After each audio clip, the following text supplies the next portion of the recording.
İndi biz parlamentdə bilirsiniz ki, büdcə müzakirələri idi və müstəqillik dövrü tariximizin ən böyük büdcəsi qəbul edildi. 38,6 milyard manatlıq bizim büdcə gəlirlərimiz, il ərzində istifadə üçün 41 milyard 700 milyon da əlimizdə vəsait var. Və ən sevindirici hal odur ki, biz həmişə istəmişik ki, neft və qazdan asılılığı minimuma endirək.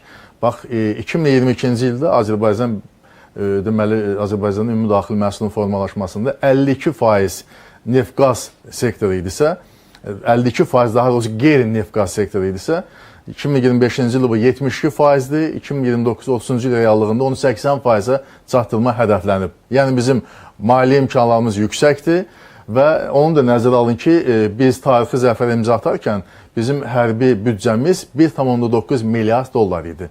2025-ci ildə bu 5 milyard dollardır. İndi də daha 318 milyon manatlı üstünə əlavə eləmişik və 8,7 milyard manatlı bizim hərbi büdcəmiz var.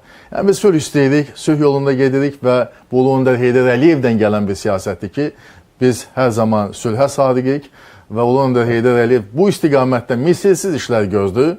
Yəni bizim tarixi zəfərimizin bünövrəsini formalaşdırdı. Və o bünövrəyə söykənib bu günləri Heydər Əliyev siyasi kursunun ən layiqli yetirməsi olan, artıq özü tarixi şəxsiyyətə çevrilmiş cənab İlham Əliyev sözün həqiqi mənasında tarixin nailiyyətləri imza atdı. Biz bununla qürur hissi keçiririk və təsadüfi deyildir ki, keçən ilin fevral ayının 7-sində keçirilən prezident seçkilərində xalqımızın 92-dən %12%-i gəldi, cənab İlham Əliyevə səs verdi, öz vəfa borcunu yerinə yetirdi və seçici fəallığı 77% idi. Bu dünya miqyasında hesab edin ki, ən yüksək nəticələrdən biridir. Nəyin sayəsində bütün bu uğurlar əldə edildi? Bunun da ən düzgün cavabını cənab İlham Əliyev verib və söyləyib ki, bütün uğurlarımızın kökündə dayanan fundamental səbəb Heydər Əliyev siyasətinə sadiqlikdir, sədaqətdir.